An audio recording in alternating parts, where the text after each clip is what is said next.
महादेव दोस्तों, आज की कहानी है भादो माह की परिवर्तनी एकादशी व्रत कथा। युधिष्ठिर कहने लगे कि हे भगवान, भाद्रपद शुक्ल एकादशी का क्या नाम है, इसकी विधि तथा इसका महात्म्य कृपा करके कहिए। तब भगवान श्री कृष्ण कहने लगे कि इस पुण्य स्वर्ग और मोक्ष को देने वाली तथा सब पापों का नाश करने वाली उत्तम वामन एकादशी का महात्म्य मैं तुमसे कहता हूँ। तुम ध्यानपूर्वक सुनो। ये पद्मा या परिवर्तनी एकादशी जयंती एकादशी भी कहलाती है। इसका यज्ञ करने से वाजपेय यज्ञ का फल मिलता है। पापियों के पाप का नाश करने के लिए इससे बढ़कर कोई उपाय नहीं। जो मनुष्य इस एकादशी के दिन मेरी वामन रूप की पूजा करता है, उससे तीनों लोग पूज्य होते हैं। अतः मोक्ष की इच्छा करने वाले मनुष्य इस व्रत को अवश्य करें। जो कमल नयन भगवान का कमल से पूजन करते हैं, वे अवश्य भगवान के समीप जाते हैं। जिसने भाद्रपद शुक्ल एकादशी को व्रत और पूजन किया, उसने ब्रह्मा विष्णु सहित तीनों लोकों का पूजन किया। अतः हरिवासर, इसका मतलब होता है एकादशी का व्रत, अवश्य करना चाहिए। इस दिन भगवान करवट लेते हैं, इसलिए इसको परिवर्तनी एकादशी भी कहते हैं। भगवान के वचन सुनकर युधिष्ठिर बोले कि भगवान, मुझे अति संदेह हो रहा है कि आप किस प्रकार सोते और करवट लेते हैं तथा किस तरह राजा बलि को बांधा और वामन रूप रखकर क्या क्या लीलाएं की। चातुर्मास के व्रत की क्या विधि है तथा आपके शयन करने पर मनुष्य का क्या कर्तव्य है, सो आप मुझे विस्तार से बताइए। श्री कृष्ण कहने लगे कि हे राजन, अब आप सब पापों को नष्ट करने वाली कथा का श्रवण करें। त्रेता युग में बलि नामक एक दैत्य था। वह मेरा परम भक्त था। विविध प्रकार के वेद सूतों से मेरा पूजन किया करता था और नित्य ही ब्राह्मणों का पूजन तथा यज्ञ के आयोजन करता था। लेकिन इंद्र से द्वेष के कारण उसने इंद्रलोक तथा सभी देवताओं को जीत लिया। इस कारण सभी देवता एक साथ होकर सोच विचार करके भगवान के पास गए। बृहस्पति सहित इंद्रादिक देवता प्रभु के निकट जाकर और नतमस्तक होकर वेद मंत्रों द्वारा भगवान का पूजन और स्तुति करने लगे। अतः मैंने वामन रूप धारण करके 5वां अवतार लिया और फिर अत्यंत तेजस्वी रूप से राजा बलि को जीत लिया।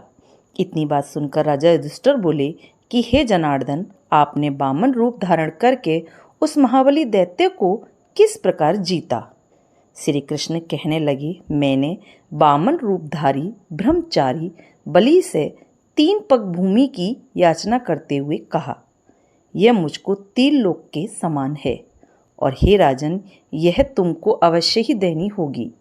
राजा बलि ने इसे छोटा सा मतलब तुच्छ याचना समझकर 3 पग भूमि का संकल्प मुझको दे दिया और मैंने अपने त्रिविक्रम रूप को बढ़ाकर यहाँ तक कि भूलोक में पद, भुर्वलोक में जंघा, स्वर्गलोक में कमर, महलोक में पेट, जनलोक में हृदय, यमलोक में कंठ की स्थापना कर सत्यलोक में मुख और उसके ऊपर मस्तक स्थापित किया। सूर्य चंद्रमा आदि सब ग्रहण, गण योग, नक्षत्र, इंद्रादिक देवता और शेष आदि सब नागगणों ने विविध प्रकार से वेद सूतों से प्रार्थना की। तब मैंने राजा बलि का हाथ पकड़कर कहा कि हे राजन, एक पद से तो पृथ्वी और दूसरे से स्वर्गलोक पूर्ण हो गए हैं, अब तीसरा पग कहाँ रखूं।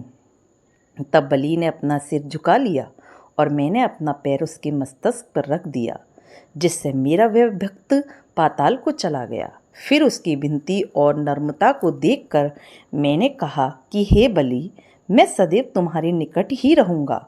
विरोचन पुत्र बलि से कहने पर भाद्रपद शुक्ल एकादशी के दिन बलि के आश्रम पर मेरी मूर्ति स्थापित हुई, वहाँ पर विराजित कर दी गई।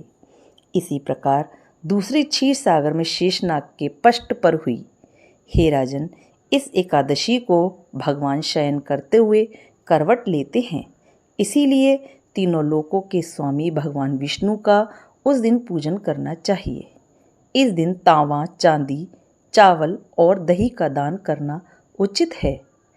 रात्रि को जागरण भी अवश्य जरूर करना चाहिए।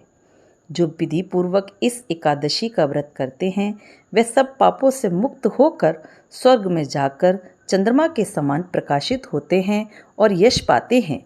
जो पापनाशक इस कथा को पढ़ते हैं या सुनते हैं उनको हजार अश्वमेघ यज्ञ का फल प्राप्त होता है।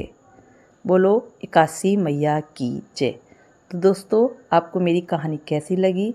अच्छी लगी हो तो लाइक करें, सब्सक्राइब करें, ज़्यादा से ज़्यादा शेयर करें।